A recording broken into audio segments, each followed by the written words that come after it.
What's up, my peeps and my geeks? How y'all doing today? I am Ben, the Every Person Geek, coming at you guys today talking about the season finale of Superman and Lois.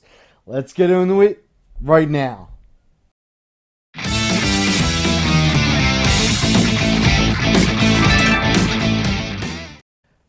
Alright, so we're going to be talking about the season finale of Superman and Lois Season 1. And let me tell you something, guys. This show has redeemed Superman mythos in every way whatsoever. They are exploring a lot of different things as far as Superman's concerned. I love how they're exploring the vulnerability of Superman, who Superman actually is, who Clark Kent actually is, and even who Kal-El actually is. So I really am enjoying this show. I cannot wait for season 2, and I think they did a really good job setting up season 2 with this season finale. So let's get into it.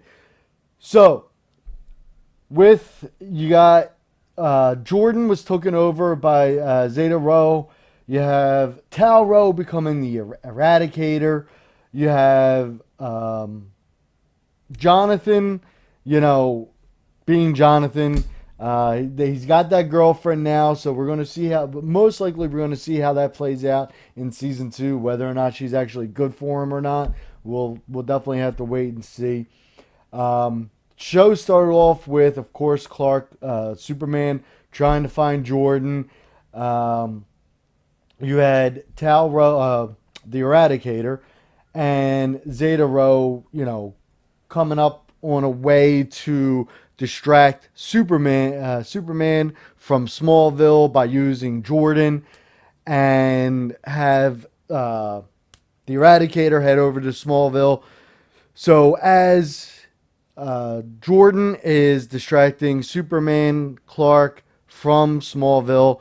Them two are having a conversation, and Jordan's sitting there saying that he doesn't want to die.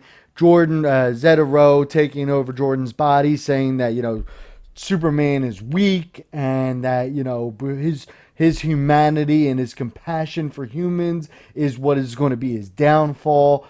And I like I said, and I said in my last video that it seemed like they were at like some lava pit or something like that, and apparently they were. And them two started fighting, but of course, it being Jordan, Clark Superman doesn't go to hit him or anything else like that. He was just strictly on defense, and that leads into the fact that he saw that he couldn't break Jordan out of Zeta Rho's control, and at the same time, you had Tal-Rho, the Eradicator, go over to Smallville, and start to threaten the Smallville civilians.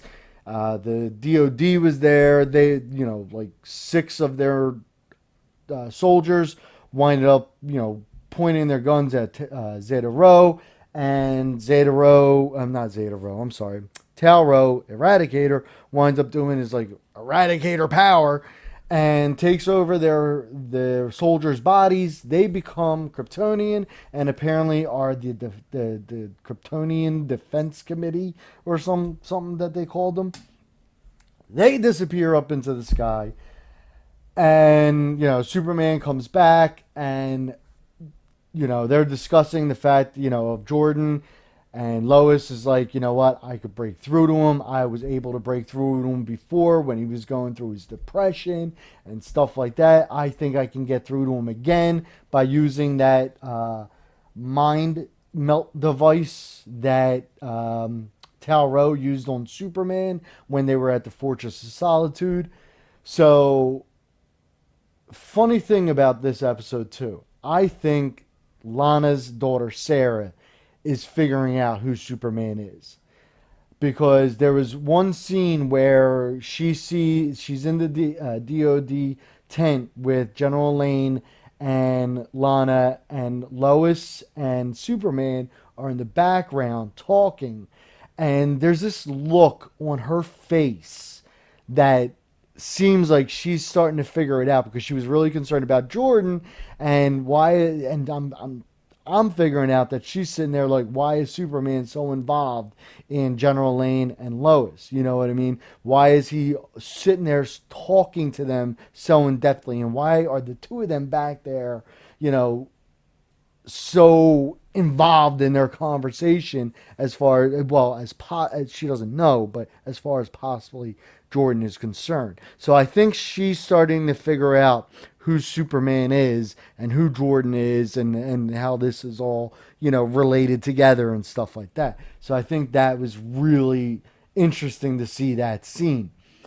Um, so skip ahead, you have Clark, John Henry Irons going after after Zetero, after the Eradicator, after the Defense Committee, and they're in like this quarry, where the mines are for the kryptonite, and for being a Defense Committee, they got their asses whipped. I mean, you had Superman going back and forth, beating the crap out of them. You had John Henry Irons knocking the crap out of them with his hammer.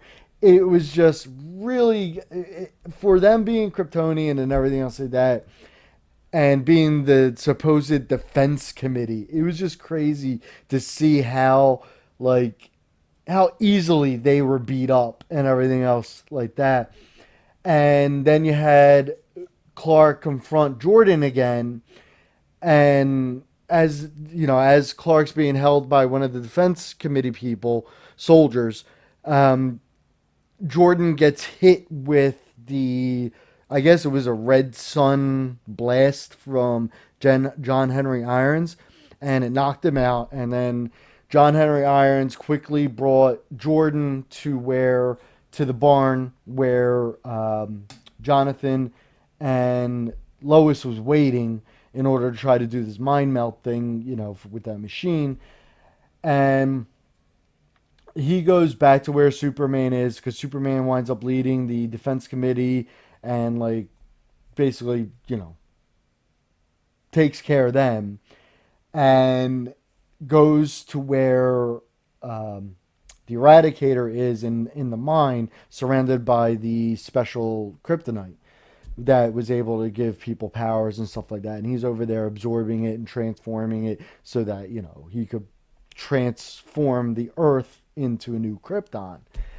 And they had John Henry Irons and Clark had this one chance in order to drain out the Eradicator power from the Eradicator, from Tal-Rho, and it was all based on timing, and John Henry Irons' suit was running out of power, so the only way was to do it was for John Henry Irons to go up into the upper atmosphere, Clark to hold Tal-Rho, and John Henry to throw his hammer to the location and, knock out Tal-Rho. So that happened, and, toward the end of the episode, Tal-Rho says something, but I'm going to get into that because I want to explain how that could lead into season 2, and I want to go back to Lois and Jordan. So Lois and Jordan and Jonathan, Lois is inside Jordan's mind trying to get through to him and everything. So at first she only sees Zeta-Rho's memories, which to me is kind of weird because Zeta-Rho was supposed to be a crystal inside Tal-Rho's fortress, right? And everyone that's in the Eradicator is from the Krypton, before they all landed on Earth.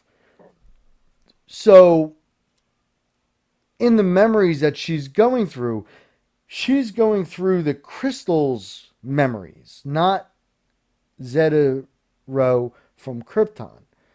Which I think is kind of odd. I think they should have, because they were using like clips from the series from when Zeta-Rho was part of the fortress, Tal-Rho's fortress, instead of, Zeta on Krypton. So I guess they're trying to say that the Eradicator absorbed Zeta-Rho's memories from the fortress cave. So who knows, that would make sense if they were doing it that way. But regardless, Lois was going through those memories of him inside the desert fortress, and Zeta Rowe realized that she was in there. Jordan woke up, attacked Jonathan, flew up a little bit, holding Jonathan by the neck as Lois was trying to dive deeper into Jordan's mind. And again, I thought that they had to keep that thing on Jordan's head, but apparently not. I guess since she was already in there, she stayed in there. But she wound up finding Jordan in a mindscape version of his room, kind of in the like kind of kneeling down with his head into his knees, crying, saying that he isn't worth anything. He's not strong enough. He's no good. Stuff like that. And the way, she was sitting there saying that, you are good enough. You're stronger than Zeta. You are, you're the strongest of all of us because of what he's went through. And you see a mindscape version of Clark and Jonathan come to the door. And then, he finally started believing it. And he heard, as, Zeta Rowe has Jonathan choking him and everything, you hear Jonathan like mutter out, I love you, brother, stuff like that. And, it breaks through the Jonathan and not Jonathan, breaks through the Jordan, and Jordan finally snaps out of it, and they're hugging while still flying, mind you. Okay, so it's not like he broke out of it and he dropped to the floor. So apparently, with this experience with Zeta, Jordan's powers have become more into fruition. So he's apparently able to fly now, because they didn't really, like I said, he didn't like just drop out of the sky with both of them together. They were actually hugging when Lois came out of the mind melt thing. She saw them still up in the air hugging and slowly come down from flying. So that could be one of two things. Two things could happen here. Either Jordan got his powers expanded by having Zeta in his body, or Jonathan might be starting to get his powers. And it was Jonathan who kept them up in the air. That's a possibility. So we could see Jonathan getting powers in the next season. Who knows? So there's two parts to that. So that's what happened with them. And then we go into Jordan with Sarah, and they have a nice little conversation together. And Sarah finally says, I love you, back to Jordan, which a lot of people are sitting there saying that was too soon, that, Jordan and Sarah shouldn't have been saying that. But a lot of people are forgetting that earlier in the season, Jordan told her that, no, actually not earlier in the season. It was this episode that Jordan told her that the reason why he said it was because he loved her since the first summer that he's met her. Okay, so you're talking about a few years ago that he's had feelings for Sarah. And I think she's always had feelings for him too. But the whole thing that happened with her with, the suicide attempt and the boyfriend that she had in the beginning of the season and stuff like that, I don't think she realized that she felt the same for him until that was all, explained away and taken care of. And then that's why they were able to say, I love you in this season rather than waiting one or two more seasons in order to say it, which I'm glad that they did it this way, because I hated the fact in Smallville that they dragged out the relationship with Lana and Clark for so long in that show. That they should have ended it at the end of high school, but they didn't. They kept it going for, I think, 2 more seasons after that. But yeah, I mean, that was way better of a handling than what Smallville did. So going back to Tal Rowe now, so we have Tal Rowe being defeated. The Eradicator is supposedly gone. Okay? And he's sitting there and says to both Superman and John Henry, I just wanted a family. So I'm thinking that we could possibly have a redemption arc for Tal Rowe in season 2. There could be possibly a rehabilitation for him, especially now that Zeta is not there to control him or influence him anymore. Um, and we still haven't discussed, I think it was in episode 13, where we saw flashbacks with Talro and Zetero at the fortress where Talro asked about his mother's crystal and about using that. So we still have Laura's crystal in his fortress. And so I think there's going to be some type of thing with that going into it too. Now, at the very end of the episode, we saw John Henry, well, General Lane, possibly, not possibly, he is retiring from the DOD and is going to try to spend more time with Clark and Lois and his grandsons and stuff. Then you have him saying to John Henry, that I heard that they offered you the job. You should really think about it. You had Lois go up to John Henry saying that he should stick around, but he said that he can't because she reminds him, I mean, she's basically his wife from the alternate universe, and he can't move on with his life with her still there. So which is totally true, which is very explainable.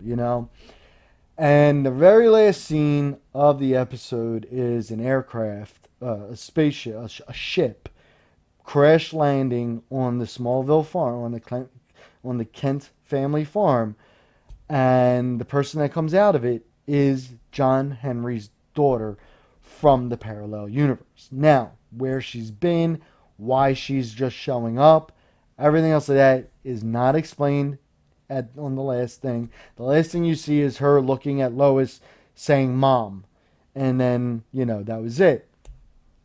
Now, I don't know how I feel about them bringing in John Henry's daughter into this because I think it's going to bring up a whole bunch of, more of a dramatic feel, especially since you have Clark, the evil Superman that killed her mother in the alternate world, which John Henry's finally came to grips with it now. So now we're going to have to go through all that again to get the grips, for her to get the grips, with that whole situation.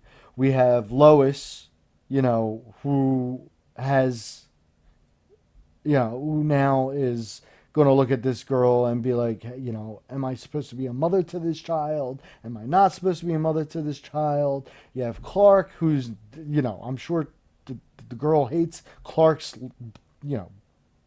guts. You know what I mean? So how is that all going to play out with the second season? Speaking about the second season, like I said, I think we're going to have a redemption arc for Talro in that. I think the Lars chick is going to have some issues with that. She's probably going to wind up breaking out of containment again. You got the whole thing with John Henry Irons' daughter involved. Now, as far as a possible villain for next season, I don't know what they're going to use. Because I would have really liked, instead of having John Henry Irons' daughter show up, I would have rather them show who the next villain was going to be in the next season. I think that would be in a more, like, a better ending. You know what I mean? A better cliffhanger than that. To see who the next villain's going to be. Because I would have liked it to see, that the pieces of the Eradicator over in the DOD, and it starts infecting the other computers in the DOD, and then you see the Brainiac symbol pop up on one of the monitors. That would have been awesome to see. You know what I mean? That would have been really cool to see that pop up and be, the villain for the next season. It'd be Brainiac. Or because the daughter came in, you see someone's TV with the Doomsday symbol or something like that, or the Devastator or something, with that symbol pop up on the screen or something along those lines. Because I would, like I've said in my past videos, covering Superman and Lois, I would love to see Brainiac come in. I know they did it with the show Krypton. They had Brainiac in that. but I still would like to see it in Superman's realm. Not Superman's ancestors, but actually Superman himself. And I think that would be really cool to see Brainiac or Doomsday and stuff like that. And I think with them possibly giving a redemption arc to Tal-Rho, that he could wind up being the Eradicator from Reign of Superman, which I think would be, again, very cool. And maybe having Hank Henshaw come back, maybe a parallel Hank Henshaw, what I mean, where that one is because I know the Hank Henshaw that they used was at first Martian Manhunter's character, and then they went to John Johns, and but I think it would be interesting to use a parallel, Hank Henshaw as that character come into the Smallville Superman and Lois. So, I mean, like I said, they have so many different possibilities that they could go with for season 2. And I'm just like really excited about it because what they did with Superman for Superman and Lois, I think every Superman fan out there has been waiting for this. I think we've all been just patiently waiting for the WB DC to actually do Superman right. And I think they finally got it. Because I have not been this excited for a TV show since Superman show, movie, whatever the case may be, since Smallville. And I'm really looking forward to season 2. The only thing that I ask for season 2 is if they're going to keep it short, do at least 16 episodes. At least 16 episodes. And keep on going the way that they're going. It doesn't have to be a long, drawn out 22, 23 episodes, stuff like that. If they want to keep it from 16 to 20, where they're getting to the meat of the story and everything else like that, with hardly any filler episodes, I'm good with that. I understand filler episodes help with advertisements and, help with the cost of the show and stuff like that. But I would really prefer them to have a direct line, sort of like how HBO Max does and Netflix and stuff like that, and has it where there's not many filler episodes, that it actually has to do with the plot and the storyline and what they're trying, like what the end result is supposed to be. So, guys, if you enjoyed the Superman and Lois season 1, put it down in the comments. If you find fault with it, put it down in the comments. I love to hear what you guys have to say about this stuff. Me personally, I've been loving it. It's been a great show. So, again, what your feelings, put them down in the comments. I'd love to discuss it with you guys. Talk to you guys about how, what they might be doing for season 2, how they might go for season 2 and stuff like that. Don't forget the like button. Don't forget to hit the subscribe button, guys. Notification bell. If you guys like my videos and you like other people to see my videos, don't feel, weird about sharing my videos. Go ahead and share them out. I would love to, see shares and stuff like that. I do it on Facebook. So, guys, I love to see the shares and stuff like that. Love to get more subscribers. The subscribers I have, thank you very much for being part of my channel. Thank you for watching. Thank you for always, being here and watching my videos. I really appreciate it, guys. And guys, as always, may the odds ever be in your favor. Good luck to you guys. Thanks for watching. Have a good one.